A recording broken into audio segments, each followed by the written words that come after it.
안녕하세요. 평택대학교에서 동양문명사를 가르치고 있는 조청현입니다. 이번 주 강의는 송과 북방 유목민족을 살펴보도록 하겠습니다. 송은 후주의 절도사였던 조광윤에 의해서 만들어지죠. 조광윤은 본인 자신이 절도사였고 군인이었기 때문에 이 군인들이 정치에 관여하게 됐을 때 나타나게 되는 문제점에 대해서 누구보다도 더 잘 알고 있었습니다. 그렇기 때문에 사실상 문치주의를 주장하게 되고 전시 체제, 그 여기서 말하는 전시는 임금이 직접 과거 시험을 주관하고 최우수자에게 과거 급제를 알려주는 그러한 전시를 처음 시행하게 됩니다. 이를 통해서 사실상 이 송나라는 북방 이 국방보다는 문치주의를 더 강조하는 국가로 자리매김하죠. 이렇게 되면서 북방 유목민족들이 쳐들어왔을 때는 군사력보다는 오히려 외교력을 동원해서 혹은 송이 가지고 있는 경제력을 바탕으로 해서 평화를 돈을 주고 사는 형식을 취하게 됩니다. 그 결과 이제 송은 무너지게 되죠. 자, 그 과정을 한번 전체적으로 요번 주에 살펴보도록 하겠습니다. 자, 오늘의 강의를 한번 먼저 살펴보도록 하죠. 송이 5대 19개 혼란을 극복하고 건국되게 됩니다. 그 다음에 왕안석의 신법이 나타나는데요. 이 신법의 내용을 한번 살펴보고 그것이 이러한 개혁이 실패하게 되는 원인에 대해서 한번 살펴보도록 하겠습니다. 이제 왕안석의 신법이 실패하게 되면서 이제 북방 유목민족들의 침입이 연이어 일어나게 됩니다.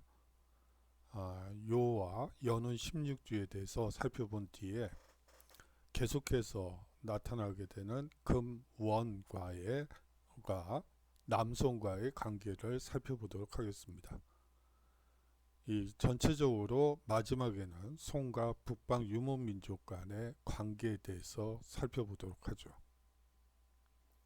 자, 5대 19국 시기를 살펴보도록 하겠습니다. 907년에서 960년 사이에 한 53년간 있었던 대혼란기라고 보시면 됩니다. 이 한 57년 동안에 절도사 세력이 활과하면서 중국은 다시 분열되게 되죠. 이 화북지방에는요, 왕조가 57년 동안 무려 5차례 교체되게 됩니다. 후량, 후당, 후진, 후한, 후주예요. 자, 뭐 이것을 순서대로 아실 필요는 없고요. 사실상 혼란기였구나 라는 것을 여러분들이 느끼시면 돼요. 근데 나라 이름에 독특한 게 하나 있네요. 전부 후자를 쓰고 있다는 거예요. 이 시기는 우리나라에서는 후삼국 시대라고 보시면 됩니다. 물론 901년은 고려가 건국한 해긴 하지만 여하튼 이 시기에 후고구려 후백제라는 국가가 건설이 되죠. 이 시기는 혼란한 시기라는 것을 이 후자 속에 상징적으로 담겨져 있는 것이 아닌가라는 생각이 듭니다. 자, 이 화북 지역은 이렇게 5왕조가 교체되고 있고요. 나머지 지역은 10개국이 분열되어 있었습니다. 자, 송의 건국과 발전을 보도록 하겠습니다. 이 후주의 절도사 조광윤이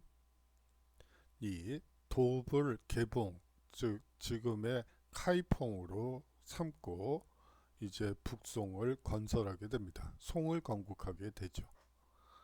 이제 태조 조광윤의 정치를 한번 살펴보죠. 이 무엇보다도 문치주의를 채택하게 됩니다. 이 절도사 세력을 약화시키고요. 문관을 우대하고 친위대인 금군을 강화시키죠. 자, 군인들은 본인이 군 절도사 출신이죠. 그렇기 때문에 절도사 세력을 이게 언제든지 힘을 모아서 자신을 무너뜨릴 수 있다고 생각한 것이 조광윤입니다. 그렇기 때문에 절도사 세력은 철저히 약화시키고 그 대안으로서 문관을 우대하게 되는 것이죠. 또한 절도사 세력에 의해서 나라가 분열되는 것을 보았기 때문에 친위대인 금군을 강화시켜서 이 친위대를 통해서 자신의 안위를 보장받으려고 하였습니다. 자, 여기서 이제 핵심은 문치주의라고 볼 수가 있겠죠. 다음으로 황제 독재권을 강화시킵니다. 다시 말하면 재산권을 축소시키죠. 그리고 과거의 전시를 도입하게 됩니다. 자, 재산권 축소는 여러분들이 조선시대에 이 재산권을 강화할 것이냐 아니면 축소시킬 것이냐를 두고 여러 혼란이 벌어졌던 상황을 생각하시면 쉽게 이해가 될 것 같아요. 이 과거제에 전시를 도입했다는 얘기는요, 결국은 문관을 우대했다는 얘기와 같은 얘기입니다. 이 이전 시기에 과거 시험은 소위 말하는 과거 출제위원장이 문제 출제위원장이 시험을 감독하는 체계였습니다. 이제 임금이 황제가 직접 시험을 주관하고 시험 문제를 내고 또 거기에 답을 잘하는 사람을 직접 뽑아서 이제 과거 급제를 하는 사람을 정하게 되죠. 자, 이렇게 되면서 사실상 임금이 원하는 황제가 원하는 사람을 직접 임용할 수 있는 길이 열리게 됩니다. 자, 그렇게 되면서 문관을 우대하고 절도사 세력을 약화시키려 했던 것이죠. 자, 이러한 조광윤의 문치주의는요, 국방력의 약화를 이끌었습니다. 군 출신들을 믿지 않았던 것이죠. 그렇기 때문에 북방 유목민족인 요와 서하 등이 송을 침략하는 빌미를 제공하게 됩니다.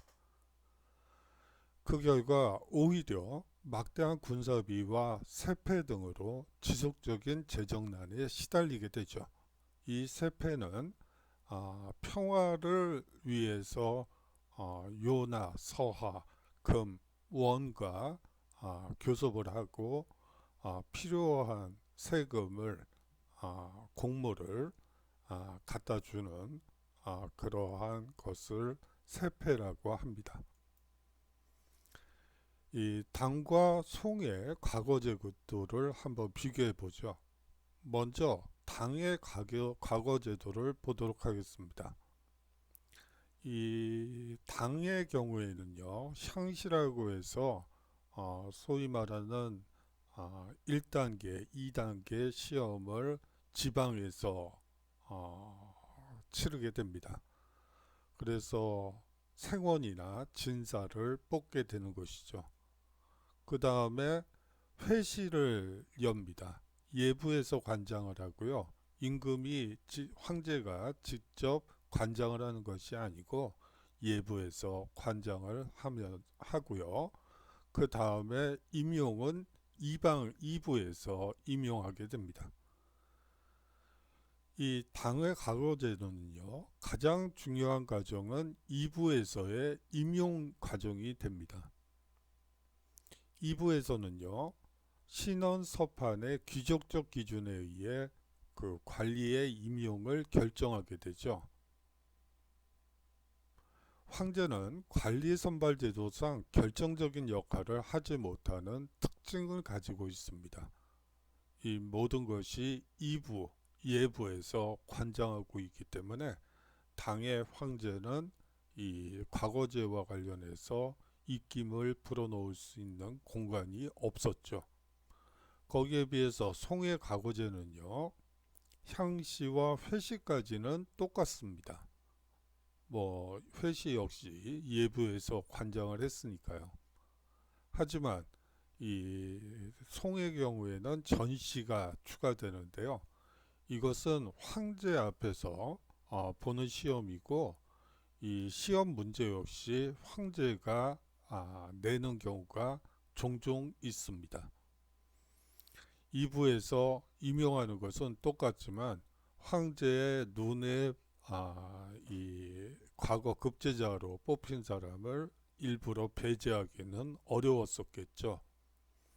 자, 송해 과거 제도의 특징을 한번 볼까요? 황제가 직접 시험하는 전시가 관리의 임용을 좌우하는 결정적인 과정으로 변화된 것이죠. 자, 이 당의 과거제에서는 황제가 발언권을 가질 공간이 없습니다. 예부와 이부에서 모든 것을 관장했으니까요. 하지만 송해 과거제에서는 황제가 직접 시험 문제를 내고 그 임용을 이 글이 아주 좋구나 라고 얘기하는 순간 2부에서는 이미 임용이 결정됐다고 볼 수가 있습니다. 자, 왕안석의 신법을 살펴보도록 하죠. 사실상 이 문치주의 정책으로 국방력이 약화되고 지속적인 재정난에 시달리게 되죠. 그것도 그럴 수밖에 없는 게 이 송 이외의 여러 북방 유목민족들에게 평화의 대가로 세패를 바치게 됩니다. 자, 그 뭐 돈이 아무리 넉넉하더라 하더라도 이러한 지속적인 이 세패를 바치다 보니까 지속적인 재정난에 시달릴 수밖에 없죠. 그렇기 때문에 재정 수입 확대와 부국 강병을 위해서 왕안석이 신법을 제안하게 됩니다. 자장론과 중소상인의 보호와 군사력 강화가 이 왕안석 신법의 핵심이라고 볼 수가 있습니다. 다시 말하면 왕안석은 이 토지를 평민들에게 나누어 주고 그것을 기반으로 세금을 걷고 또 토지를 받은 사람들이 군인으로서 활동할 수 있게끔 함으로써 군사력을 강화시키려는 개혁 조치를 취하게 되죠. 하지만 사마강 등 보수파 관료 이들을 구법당이라고 해요. 과 대지주층의 반대로 실패하게 됩니다. 이 왕안석의 신법 때문에 오히려 신법당과 구법당 사이에 당쟁만 격화되는 결과를 낳았고요. 이 당쟁이 격화되면서 사실상 국력만 약화되는 결과를 가져오게 됩니다. 그 다음으로 이제 남송이 만들어지게 됩니다. 건설되게 됩니다. 자, 배경은요, 정강의 변 때문입니다. 금에게 화북을 빼앗기고 이만으로 천도하면서 이 남송이 건설되게 되죠. 이 남송은요, 그럼에도 불구하고 금과 화친을 맺고 금에게 해마다 막대한 세패, 은과 비단을 지불해야 했습니다. 다시 말하면 평화를 돈을 주고 산 것이라고 볼 수가 있겠죠. 아울러서 남송은 강남 개발에 주력하게 됩니다. 이러한 변화로 인해서 강남의 경제력이 이젠 화북을 능가하는 양상을 보이게 되죠. 이 남성은요, 몽고의 침입으로 멸망하게 됩니다. 자, 정강의 변을 한번 살펴보도록 하죠. 송은 이 금과 연합하여 북방의 숙적인 요를 멸망시키고자 했습니다. 그리고 멸망시켰죠. 요를 멸망시킨 금은 송의 국력이 허약함을 알아차리고 송을 침략하여 수도 개봉을 점령하게 됩니다. 카이퐁이라고 요새는 많이 적혀 있더라고요. 이 일로 휘종, 흠종을 비롯하여 왕후, 황후, 태자, 대신 등 3천여 명을 포로로 잡아 만조로 끌어간 것을 바로 정강의 변이라고 합니다. 이때 북송이 망하고 황조를 중심으로 남성이 성립하게 되죠. 자, 이 남성 사회 시대의 가장 중요한 핵심어는 사대부라고 볼 수가 있어요. 이 사대부 사회가 사실상 전개됐다고 볼 수가 있는데요. 자, 배경을 보시면 전시를 도입하는 등 과거제가 완성되고요. 아울러서 인쇄술이 보급되게 됩니다. 자, 인쇄술이 보급되면서 대량의 그 책들이 대량 인쇄가 가능해지죠. 물론 활판 인쇄술은 아니에요. 뭐 윤전기를 돌린다든지 그런 것은 아니고 목판이나 그 목판 혹은 금속 활자를 통해서 계속해서 찍어내는 것이죠. 그런 체제로 인해서 자치통감을 비롯한 여러 책들이 대량 인쇄가 가능해지게 됩니다. 이것을 바탕으로 해서 과거 시험 교재들이 대량 출판을 하게 되고 그로 인해서 소위 말하는 식자층이 늘어나게 되는 것이죠. 그리고 과거를 통해 관료가 된 학자 관료층, 즉 사대부가 성장하면서 이러한 현상은 더욱 이 압축적으로 성장하게 됩니다.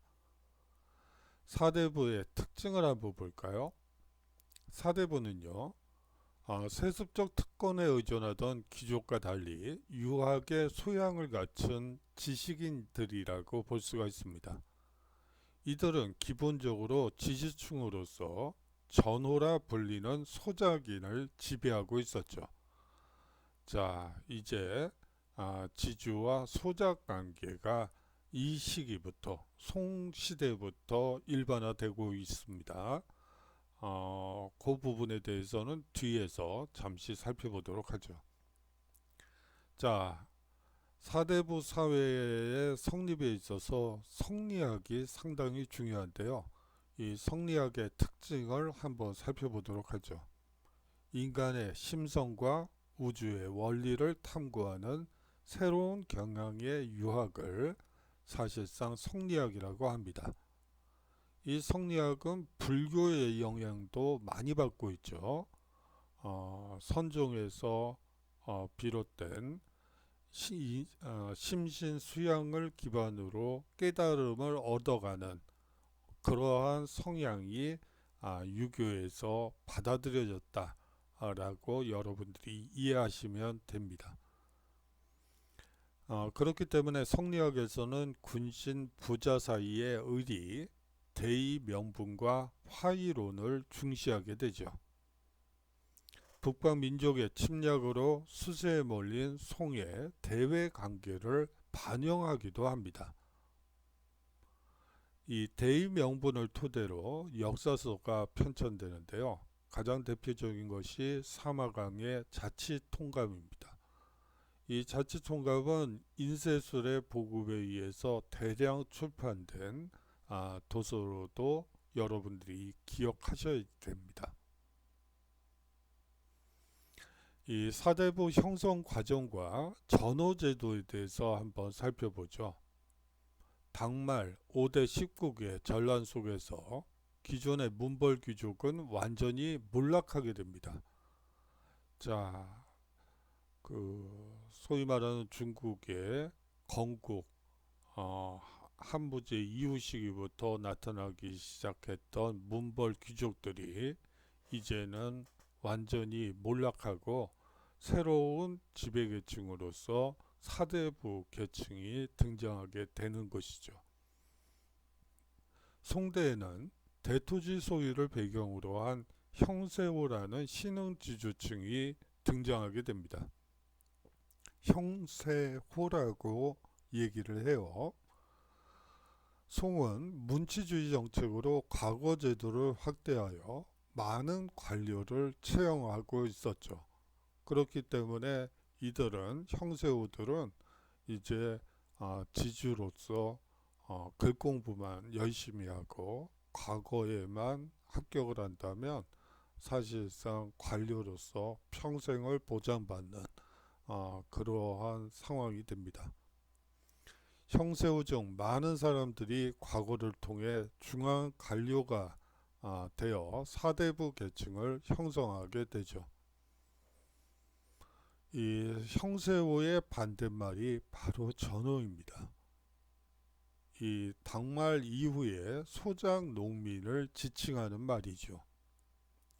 지주는 이 형세호와의 계약에 의하여 보통 생산량의 이 50%를 지주에게 바치게 됩니다.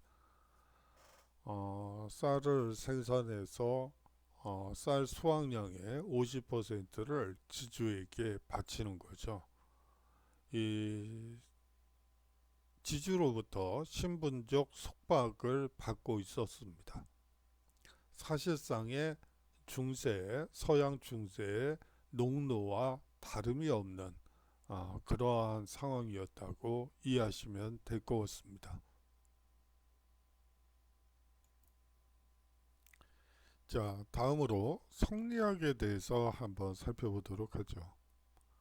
이 북송의 주도니에서 시작되어 남송의 주위에 이르러 완성된 유학의 신체제라고 보시면 됩니다.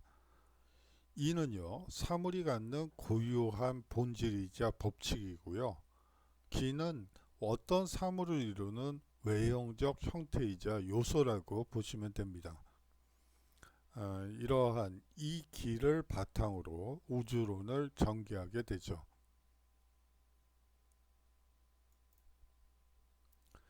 사실 이 기는 뭐 어려운 개념은 아니라고 보입니다. 밥과 그릇이라고 볼 수가 있겠죠. 밥은 이고 기는 밥그릇이라고 여러분들이 생각하시면 돼요. 그릇의 형태는 아주 다양하죠. 그릇의 형태는 아주 다양합니다. 어디다 밥을 덜어 놓을 것이냐, 이 문제가 결국은 이와 기의 문제라고 보실 수가 있겠죠. 사람의 형태도 아주 다양하죠. 하지만 인간이 가져야만 하는 본질적이고 법칙적인 특징은 하나입니다.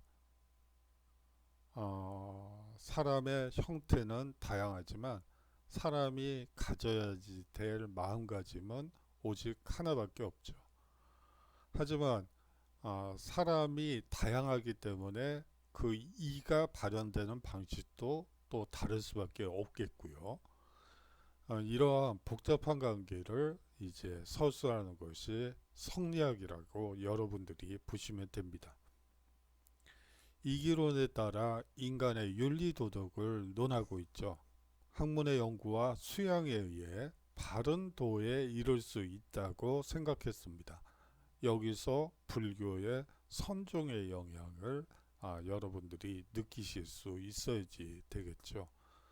선종에서는 수양에 의해 모두가 부처가 될 수 있다고 생각을 합니다. 그렇기 때문에 또 이 성리학에서는 수양에 의해 도를 깨우칠 수 있다고 했죠. 사실상 논리적으로 같은 구조고 불교와 유학, 성리학은 사실상 같은 논리 구조를 가지고 있다고 볼 수가 있습니다. 이 성리학에서는요, 사서 삼경 중에서 사서를 중시하고 있고요. 신분 관계의 기초를 만물의 원리에서 찾는다는 점에서 상당히 이 신분제적인 요소를 많이 가지고 있습니다. 아울러서 군주권을 옹호하여 명대부터 관학으로 존중되었으며 우리나라에서도 또한 관학으로 채택되게 됩니다. 이 강남 경제의 성장을 살펴보도록 하겠습니다. 이 강남 경제의 성장에서 가장 핵심은 바로 여기에 있는 참파벼입니다. 우리가 보통 이거를 베트남 뭐라고 불렀었어요. 80년인가요? 1980년에 냉해가 든 적이 있습니다. 그래서 완전히 쌀 농사가 망했었죠. 흉년이 들었어요. 그때 이 참파비오가 베트남이었다? 어디선가 수입이 됐어요. 그래서 그거를 먹었던 적이 기억이 있어요. 그런데 요새는 베트남 음식점이나 그런 데서도 많이 볼 수 있는 그런 쌀인데요. 아주 길쭉하고 좀 수분이 좀 부족하죠. 그래서 그때 80년대 그거 먹으면서 쌀밥이 그립다 뭐 그랬던 기억이 나네요. 그리고요 이러한 참파벼가 재배되면서 이 송대의 강남 경제는 고도 성장을 경험하게 됩니다. 강남 경제의 성장을 살펴보도록 하죠. 강남이 경제의 중심지로 확립되는 시기가 바로 송대입니다. 화북의 많은 인구가 남쪽으로 이주하면서 강남 개발이 본격화된 것이죠. 특히 농업의 발달이 아주 급속하게 이루어지게 됩니다. 이 강남 지역에서 이양법, 모내기법이 보편화되죠. 그리고 새로운 품종인 참파벼가 도입하게 되고 쌀의 이모작이 가능해지게 됩니다. 자, 쌀을 1년에 한 번 농사 짓는 게 아니고 이제 2번 농사를 지을 수 있게 되면서 사실상 그 수확량이 엄청나게 늘어나게 되죠. 그거를 기반으로 해서 시장이 발달하게 되고 또 소위 말하는 경제 발전이 그거는 조금 이따가 말씀을 드리죠. 예. 창장강 하류 지역이 농업 생산의 중심지로 성장하게 됩니다. 아울러서 지주 전원대가 확산되게 되죠. 이 수공업 생산에서 송대의 가장 중요한 것이 석탄 사용이 보편화되었다는 게 가장 중요해요. 이 송대에는 석탄이 이 화석 연료로 많이 활용되었습니다. 그렇게 되면서 제철, 자기, 견직업 등 수공업이 발달하게 되죠. 석탄을 이제 화석 연료로 활용하게 되면서 이제 고온을 유지해야지 되는 제철, 도자기 사업이 활성화됩니다. 그렇게 되면서 도자기의 원천 기술을 확보하게 된 송은 이를 바탕으로 해서 실크로드의 중요한 물자 중에 하나였던 도자기와 견직업을 발전시키게 될 수 있었던 것이죠. 자, 상업이 발달하게 됩니다. 수공업자들은 동업조합인 행과 작을 결성하게 되죠. 이 행은 상인 동업조합이고요. 작은 수공업자 동업조합이라고 보시면 됩니다. 이것도 뒤에서 잠시 설명드리도록 하죠. 이 상업이 발달하면서 교자, 회자 등의 지폐가 사용되기도 하죠. 아울러서 송대에는 해상무역도 발달하게 됩니다. 조선술과 나침반의 발전에 힘입어 해상무역이 발달하고 인도 및 아라비아와 교역하게 되죠. 치안저우 그리고 광저우 등의 도시가 국제무역항으로 발전하게 됩니다. 여기에 시박사를 설치해서 관세 업무를 맡기게 되죠. 중국은 차, 비단, 도자기, 서적 등을 수출했고요. 남송대에는 50여 개 국가와 교류하게 되고 또 이 시기 강남 경제가 발달하게 되면서 그 결과 인구가 폭증하게 됩니다. 북송 때에 이미 1억 명을 넘게 되죠. 자, 행과 작을 살펴보도록 하겠습니다. 행은 송대의 상인 동업 조합이고요. 작은 송대의 수공업 동업 조합이라고 보시면 됩니다. 이 조합원의 이익 보호를 위해 결성된 것으로서 중앙정부의 엄격한 통제와 그 비호하에 많은 세금을 내고 영업 독점권을 가지게 됐죠. 이 점 때문에 서양의 길드와 매우 다르다고 얘기하는 거예요. 이 중앙정부의 엄격한 통제와 그 비호하에 많은 세금을 내고 영업 독점권을 가지고 있었다는 점 때문에 이 행과 작은 서양의 길드와 매우 다르다는 것이죠. 그렇다면 여러분들이 서양의 길드는 어떤 것인가 궁금하실 것 같아서 잠시 설명을 드리자면요. 이 서양의 길드는 생산량과 생산 방식, 생산 기술, 마케팅 방법까지도 모든 것을 통제해서 가격을 또 통제하고 노동자의 임금을 통제하는 그러한 수공업 조합 혹은 상인 조합이라고 여러분들이 생각하시면 돼요. 사실상 길드에 속하는 그 수공업자들은 장인들이죠.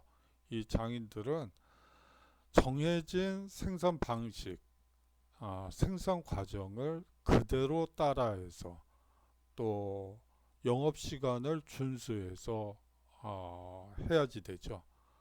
만약에 새로운 기술을 개발을 해서 이렇게 팔면 잘 팔리지 않을까 하고 사실상 신기술을 반영한 어떤 물건을 만들었다고 한다면 그것은 그 길드로부터 심사를 받아서 전체가 공유할 것인가 아니면 공유하지 않고 폐기시킬 것인가를 길드에서 결정하게 됩니다. 다시 말하면 길드는 서양의 길드는 생산 그리고 판매, 유통까지도 모두 규제하는 단체라고 볼 수가 있죠. 사실상 이것은 중앙정부하고는 아무 관련이 없는 자체적인 수공업자들 자체적인 조합이라고 볼 수가 있습니다. 그 점에서 이 영업 독점권을 가진다는 그리고 세금을 바친 것의 대가로서 영업 독점권을 갖는 것이 아니고 그 자체로서 사실상 영업을 통제하고 자유경쟁을 막는 체제라고 보실 수가 있겠죠.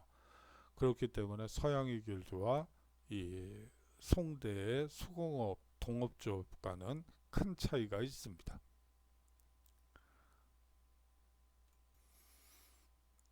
모내기 법을 여러분들께 보여드리려고 사진을 이 송대의 모내기법을 그린 그림을 찾다가 뭐 조선시대 그림도 상관이 없다는 생각이 들어서 가지고 왔습니다.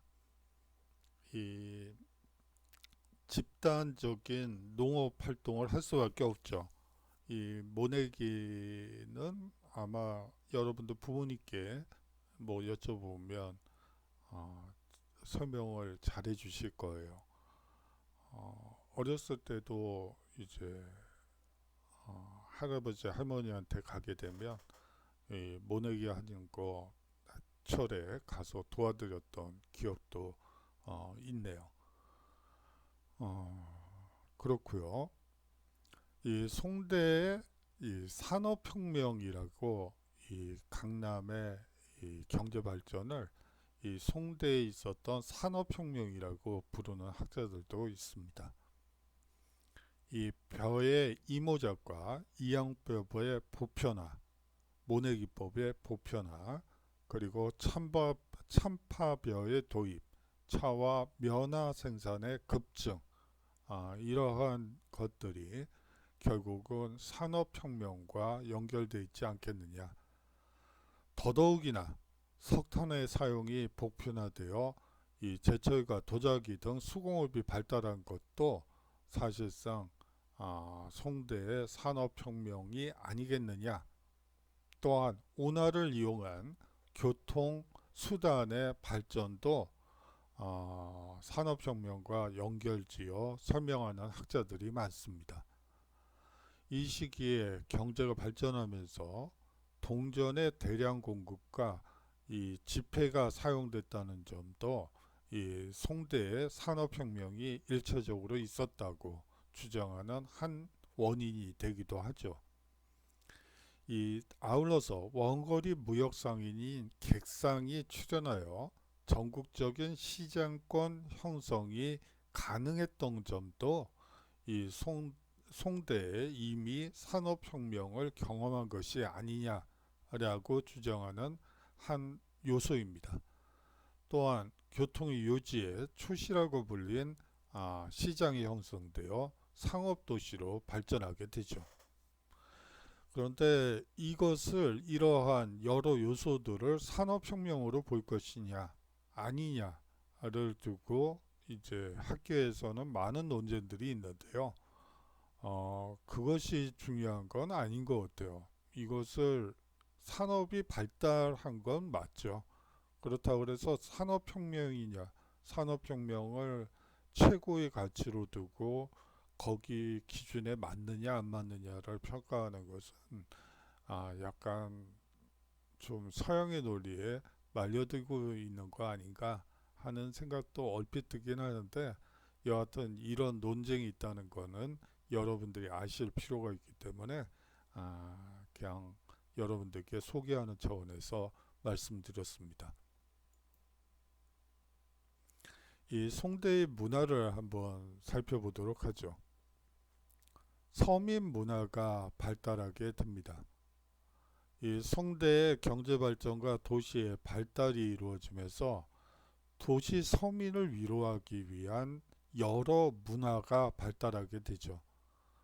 그 내용을 살펴보면요. 노래를 부르기 위해 구어체로 쓴 사라는 것이 있습니다. 뭐 작사할 때 그 사자죠. 영국을 전제로 한 잡극도 유행하고요. 구어체로 된 통속 문학이 발달하게 됩니다.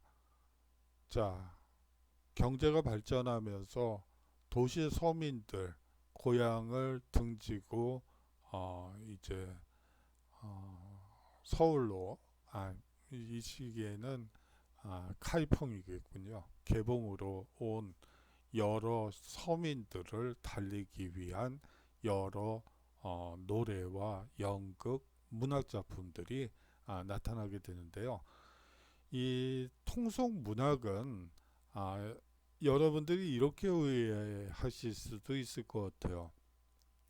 뭐 예를 들어서 그 시대 사람들이 이제 책을 돈 주고 사서 직접 읽는다 라고 여러분들이 생각하실 수도 있을 것 같아요. 그건 아니고요. 이 책을 읽어주는 사람들이 있어요. 그 맛깔나게 연극처럼 재밌게 책을 읽어주는 사람들이 있죠. 그런 사람들을 통해서 글을 읽는 거죠. 듣는 거죠. 어떻게 보면 요새 유행하고 있는, 유행하는지 안 하는지 모르겠어요. 주위에서 못 봤는데 오디오북이라는 거 있죠. 그런 것처럼 이 소설을 듣는 것이라고 여러분들이 생각하시면 돼요. 이 당시에 문맹률은 사실 거의 90% 이상이라고 볼 수가 있겠죠. 그렇기 때문에 책을 읽어주는 직업도 있었다라고 여러분들이 이해하시면 될 것 같습니다. 자, 송대의 과학기술을 한번 보도록 하죠. 인쇄술이 발달하게 됩니다. 소위 말하는, 물론 현대적인 의미의 대량 출판 문화 시장을 얘기하는 건 아니지만 여하튼 출판 문화가 발전하고 있었죠. 책부원고라는 백과사전, 자치통감이라는 역사서가 대량 출판되었습니다. 아울러서 화약, 나침판이 발병되었죠. 이 송대의 발명품은 이슬람 세계를 거쳐 유럽으로 전파되게 됩니다. 자, 북방 유목민족과의 관계를 한번 살펴보도록 하죠. 이 요의 발전을 살펴보도록 하겠습니다. 이 중국 5대 식국의 분열기에 야울라 보기가 거란의 여러 부족을 통합하게 되고요. 그렇게 되면서 만주, 몽골, 연은 16주를 지배하게 됩니다.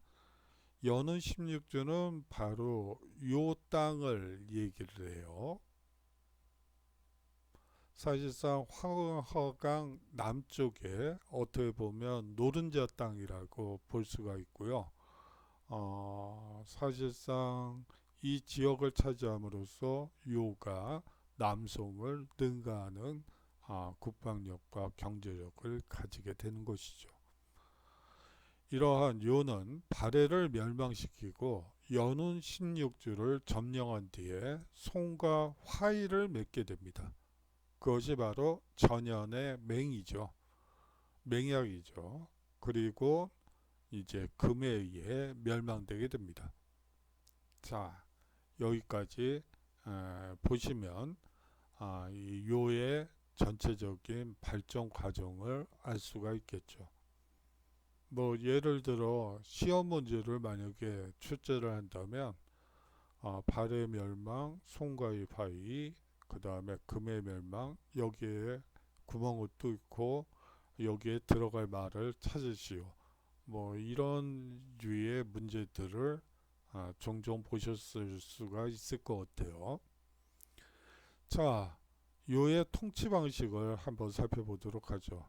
이원적 통치 체제를 구축하게 됩니다. 여기서 말하는 이원적이라는 것은 북명관과 남명관제를 실시해서 북명관에 해당되는 거란족이 거주하는 유목지역의 경우에는 자신들의 고유 문화인 부족제를 적용하게 됩니다. 하지만 남명관, 즉 한족의 거주지인 농업지역에 대해서는 중국식의 군현제를 채택하게 되죠. 자, 이렇게 됨으로써 사실상 북이 효문제, 이 당의 건국 전에 있었던 북이 효문제의 철저한 한화 정책과는 정반대로 사실상 이원 지배 체제를 통해서 이 거란족의 고유의 문화는 지키면서 한족을 지배하는 그러한 구조를 만들게 됩니다. 더더욱이나 고유 문자인 거란 문자를 사용해서 자신의 정체성을 그대로 유지시키려고 부단한 노력을 기울이게 되죠. 자, 송과의 관계를 살펴보도록 하겠습니다. 평화를 보장해주는 대가로 막대한 물자를 세패로 제공받고 있었죠. 자, 그렇다면 이 연운 16주란 무엇일까요? 자, 앞서 보셨다시피 이 발해를 매몰시킨 뒤에 이 연운 16주를 점령함으로써 사실상 송과의 화의를 맺을 수 있었던 것이죠. 세패를 막대한 세패를 통해 국부를 확장시킬 수 있었던 것입니다. 그렇다면 이 연운 16주가 나름대로 상당히 중요한 것이라는 것을 여러분들이 느끼실 수 있으실 텐데요. 이 지금의 북경에서 대동에 이르는 지역이라고 보시면 되고요. 거란이 5대 시대의 후진의 건국을 도운 대가로 얻은 땅입니다. 송은 기회 있을 때마다 이 지역을 회복하려 하였으나 매번 실패하게 되죠. 송인들은 이 연운 16주를 잃은 것을 구족적인 일이라 생각하여 민족의식을 고취하는 자극제가 됩니다. 전연의 맹을이 여러분들이 좀 생소하실 것 같아서 한번 가지고 왔습니다. 이 요의 성종과 송의 진종이 전주에서 맺은 강화조약입니다. 자, 요의 성종 하면 누가 생각나시죠? 고려의 서희가 여러분들이 생각나셔야 돼요. 자, 이 고려, 송, 요, 이 삼각구조가 형성이 된다고 볼 수가 있고요. 요가 이제 고려를 먼저 치죠. 치는 이유는 이제 고려 등 뒤에 있는 고려가 요가 송을 치는 사이에 이제 만약에 요를 공격하게 되면 사실상 막을 군사력이 없죠. 그렇기 때문에 일단 고려를 복속시킨 뒤에 이제 송을 공격해야지 되겠다라는 전제하에서 이제 고려를 침공해 들어옵니다. 그 맥락을 정확히 파악하고 있던 서희가 외교 담판을 통해서 강동 6주를 획득하게 되죠. 그거는 여러분들이 한국사 시간에 들으시면 될 것 같고요. 그런 관계가 있었다는 것은 여러분들이 좀 잘 이해할 필요가 있을 것 같아요. 요의 성종과 송의 진종이 전주에서 맺은 강화조약입니다. 이 조약 내용을 보면요. 송은 요에 매년 비단 20만 필, 은 10만 양을 보낸다는 내용이고요. 양국은 형제 교분을 맺는다고 되어 있습니다. 그리고 마지막으로 가장 중요한 것은 양국의 국경은 현 상태를 유지한다는 것이었죠. 이 시기에 또한 서하 탕쿠투족이 들어오게 됩니다. 이 탕쿠투족은 서하국은 송과 대립하게 되고요. 물론 이 서하는 강성해졌다가 나중에 이제 원에 징기즈칸에 의해서 멸망당하게 되죠. 여하튼 그 징기즈칸 이전에 송과 대립하여 송으로부터 많은 물자를 세패로 제공받았습니다. 이 고유 문자인 서하 문자를 사용하고 있었죠. 자, 이 시기 북방 유목민족들의 고유한 특징이 나타나고 있죠. 앞서 요에서는 거란 문자, 이 서하에서도 서하 문자를 개발해 냈던 거예요. 자신의 정체성을 지키기 위해서 문자만큼 중요한 것은 없다는 것을 이 북방 유목민족들이 스스로 깨닫고 문자를 창안해 낸 것이라고 볼 수가 있습니다. 금과 여진을 살펴보도록 하겠습니다. 자, 금나라는요. 요의 세트를 틈타 아구타가 여진족을 통합하고 금을 건국하게 됩니다. 이 요를 멸망시킨 뒤에 송을 공격해서 정강의 변이라고 하죠. 이 수도를 베이징으로 옮기고 화북을 지배하게 되고, 이 금은 바로 몽골에 멸망당하게 됩니다. 앞서 거란에서 보았던 바처럼 통치 체제는 이원적이었습니다. 여진족은 맹한 모국제로 남쪽의 정복 지역을 주연제로 통치하고, 여진족은 맹한 모국제로 통치했습니다. 역시 부족제, 여진족 고유의 통치 체제를 그대로 여진족에게 썼다고 보시면 됩니다. 이 금나라에서도 역시 고유 문자인 여진 문자를 사용하게 됩니다. 맹한 모국제를 살펴보겠습니다. 여진족의 고유의 행정 군사 제도라고 보시면 되고요. 약 300호를 1모국을 하고요. 이 10모국이 모이면 1맹한이 됩니다. 그래서 맹한 모국제라고 하는 것이에요. 이 평시에는 수렵과 농경에 종사하다가요, 전시에는 모든 장정을 군대로 종군시키는 제도가 바로 맹한 모국제라고 볼 수가 있습니다.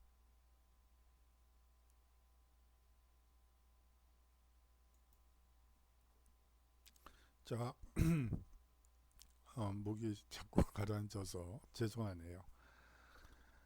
자, 몽골 제국의 성립을 한번 살펴보도록 하죠. 이 건국은 태무친이 몽골 부족을 통일하고 칭기즈칸에 추대된 면서 건국을 하게 됩니다. 이 태무친이라는 이름을 갖게 된 것도 재미가 있죠. 왜냐하면 그 아버지가 이제 이웃 부족을 이제 하고 전쟁을 하는데요. 그 부족장을 사로잡죠. 그 부족장의 이름이 태무친이었어요. 그래서 그때 태어난 아들의 이름을 태무친이라고 지었어요. 약간 좀 우리하고는 문화가 좀 달라서 그런 문화가 있다는 것도 여러분들이 흥미롭게 한번 좀 들어봐 주셨으면 해서 말씀을 드렸어요. 자, 제국의 성립 과정을 한번 살펴보도록 하겠습니다. 이 칭기즈칸은요, 천호제라는 군사 조직을 만들어 몽골 울루스를 구성하게 됩니다. 자, 여기서 울루스라는 말이 여러분들이 좀 생소하실 거예요. 우리나라 말로 하면 나라예요. 몽골 나라를 구성하게 됩니다. 몽골 울루스라는 말은 나라라고 여러분들이 생각하시면 되고요. 이 몽골 이 칭기즈칸은요, 금을 공격하여 서아와 중앙아시아를 정복하고 페르시아에서 인더스강 유역까지 진출하게 됩니다. 그 다음으로 우구데이 혹은 오고타이칸 태종을 살펴보도록 하죠. 이 태종은 금을 정복하고요, 중국의 화북 지방을 차지하게 됩니다. 그 다음에 있었던 것이 바트의 유럽 원정입니다. 남러시아와 헝가리까지 진출을 해서 킵차크 항구, 흔히 어떤 책에서는 주치 울루스라고 되어 있는 책들도 있을 거예요. 이 주치 울루스는 이 바투의 유럽 원정 결과 만들어진, 옛날식으로 하면 킵차크 항구, 요새식으로 하면 주치 울루스를 건설하게 됩니다. 주치의 나라라는 뜻이죠. 아울러서 훌라구의 서남아시아 원정도 있었죠. 아바스 왕조를 멸망시키고 일항구, 다시 말하면 훌라구 울루스를 건설하게 되죠. 자, 그 다음으로 등극하게 되는 것이 쿠빌라이 칸입니다. 원세조죠. 중국 지배체제를 확립하게 되고요. 대도 베이징으로 옮기고 국호를 원이라 정합니다. 자, 수도가 베이징이 된 것이 사실은 원나라 시기부터라고 보시면 되죠. 그 전에는 낙양이라든지 장안이라든지 개봉이라든지 이런 지역이 중국의 수도였는데요. 이제 중국 원나라가 몽골의 원나라가 세워지면서 베이징 즉 대도에 처음 도읍을 하게 됩니다. 이 쿠빌라이 칸 때 남성을 멸망시키고 중국을 통일하게 되죠. 이 쿠빌라이 칸 때 남성을 멸망시키고 항해수를 모조리 가지고 오죠. 사실 그래요. 이 우리나라에서 이제 대몽 항쟁 시기에 이제 강화도, 천도가 있게 되는데 이 원나라 사람들은 몽골족들은 바다를 두려워한다는 거죠. 그래서 사실상 강화도, 천도와 또 백성들에게 섬으로 대피할 것을 명령하죠. 그런데 이제 남성을 멸망시킨 뒤에 항해술과 선박을 인양받은 뒤에 그 기술을 그대로 활용해서 사실상 바닷길을 개척하게 되는 것도 이 원나라의 아주 뛰어난 장점 중에 하나이기도 합니다. 남의 기술에 대해서 그다지 적대심을 가지고 있지 않고 필요하다면 얼마든지 활용하고 써먹는 그런 특징을 보여주고 있죠. 이 쿠빌라이 칸 때 분할 통치 체제가 채택되게 됩니다. 몽골 제국은 원과 상한국의 느슨한 연합으로 바뀌게 되죠. 자, 몽골 제국이 유라시아 대륙을 차지할 수 있었던 이유는 무엇일까요? 이 몽골 기병 군단의 특징 때문이기도 합니다. 여러 말을 끌고 다니며 교대로 갈아타서 말의 피로를 덜어주는 것이죠. 이렇게 함으로써 하루 70km의 거리를 이동하게 됩니다. 말이라는 것이 사실은 순발력은 뛰어나지만 지구력이 약한 동물이에요. 그렇기 때문에 사실상 3, 40km 이상 달리기 어렵죠. 하루에요. 그럼에도 불구하고 여러 말을 같이 가지고 가서 이제 교대로 올마 타는 것이죠. 그렇게 하면서 이동 거리를 사실상 40km에서 70km로 늘리고 또 지치지 않은 말을 다시 갈아타기 때문에 속도도 빨라지는 그러한 특징을 가지고 있습니다. 또한 몽골 기병 군단은요, 달리는 말 위에서 사정거리가 100m가 넘는 단궁을 쏘므로써 사실상 이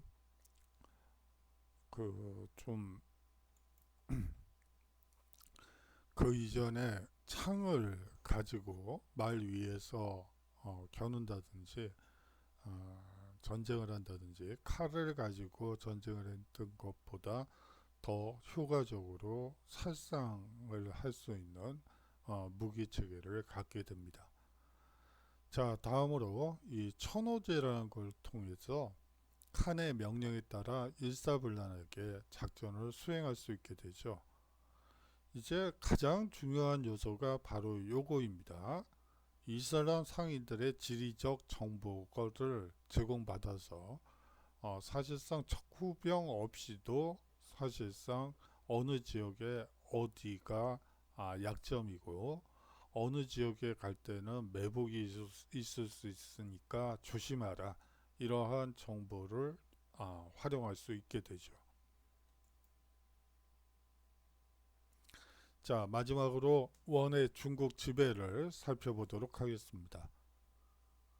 원은요, 중국식 통치 체제를 채용하게 되고요, 관료제와 주연제를 채택하게 됩니다. 아울러서 몽골인 제일주의 정책을 펼치게 되죠. 민족 차별 정책을 펼치는데요. 몽골인이 1순위, 그 다음에 생목인이 2순위, 생목인과 고려인이 2순위라고 볼 수가 있어요. 그 다음에 가장 열등한 것이 사실상 남송 출신이라고 볼 수가 있습니다. 이러한 민족 차별 정책을 실시하고요. 몽골인이 국가의 중요한 정책 결정권과 고위직을 독점하게 되고요. 이 생목인을 우대해서 주로 재정 업무를, 재정, 회계 분야를 담당하게 됩니다. 이 남송 지배하에 한족을 남인으로 구분하여 차별하고, 이 결과 사대부가 몰락하는 계기가 되죠. 자, 원의 세망을 한번 살펴볼까요? 이 황희 계승 분쟁이 아주 계속되고 있고요. 지배층의 사치와 향락이 결국은 국력을 약화시키고요. 결국 이 지배층의 사치와 향락은 재정 파탄의 길로 들어서게 됩니다. 국가에서 찍어대던 교초의 남발로, 쉽게 얘기하면 돈을 대량 찍어내게 되면서 물가가 폭등하고 돈의 가치가 떨어지게 되죠. 이로 인해서 한족이 반발이 극심해지고요. 백년교도가 중심이 된 홍건적의 난이 발생하게 됩니다. 홍건적의 난이에요. 제가 잘못 썼네요. 홍건족이 아니고 족속이 아니고 홍건적의 난이 발생하게 됩니다. 결국 원은 명을 세운 주원정에게 북쪽으로 밀려나게 되죠. 자, 오늘의 핵심을 한번 살펴보도록 하죠. 송과 남송의 차이를 이해하고 설명할 수 있었으면 좋겠어요. 송과 혹은 북송이라고 얘기하는 사람들도 있는데요. 북송이란 말은 없고 사실은 송과 남송의 차이를 이해하고 설명할 수 있으면 좋겠어요. 아울러서 왕한석의 신법의 내용과 그것의 실패 이유를 설명할 수 있었으면 좋겠습니다. 다음으로 연운 16주에 대해 송요, 금이 가지는 의미에 대해 설명할 수 있었으면 좋겠어요. 각각 송요, 금이 연운 16주를 바라보는 눈 빛깔이 다르죠. 다 달라요. 그 연운 16주를 차지하면 좋겠다 하고 느끼는 사람의 그 탐욕에 가득한 눈빛과 그것을 빼앗겼을 때 그 눈빛은 다르겠죠. 어떤 차이가 있는지 설명할 수 있었으면 좋겠고요. 다음으로 이전의 북방 유명 민족들과는 다르게 요, 금, 원, 서하는 고유의 문자체계와 통치체계를 가지고 있었습니다. 그렇다면 이전의 북방 유목 민족과 이들 사이에 차이가 나타난 이유를 설명할 수 있었으면 좋겠어요. 여기까지가 오늘 강의의 모두입니다. 마지막으로 제가 좀 강의가 자꾸 늦게 올리는 경향이 생겼어요. 그 점은 죄송하게 생각을 합니다. 앞으로는 공지사항에 늦게 되면 늦게 된 이유에 대해서 설명을 드리고 여러분들께 납득할 수 있도록 하도록 하겠습니다. 오늘도 좀 늦게 올려서 죄송하고요. 다음 주에 건강한 모습으로 만나뵐 수 있기를 바랍니다. 장시간 동안 수업 들어주시느라고 수고 많으셨고요. 안녕히 계십시오.